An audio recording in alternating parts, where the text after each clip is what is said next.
In this video, I'm going to share with you a quick and easy guide on how to check your DMs or direct message on Instagram. So without wasting any time, let's get into it. First, make sure you have the Instagram app installed on your phone.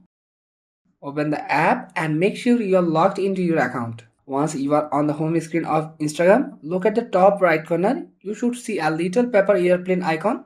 That's your direct message icon. Go ahead and tap on the paper airplane icon. This will open up your direct messages where you can see all your private conversation with other Instagram users. Now that you are in your DMs, you can scroll through and see all the people you have chatted with. Tap on any conversation to read or reply to messages. Sometimes messages from people who don't follow you or that Instagram thinks might be spam will go into a message request folder. You can find this folder at the top of your DM screen. If you want to see those messages, just tap on message request. Here you can see I don't have any message request yet. That's it. Checking your DMs on Instagram is super easy once you know where to look.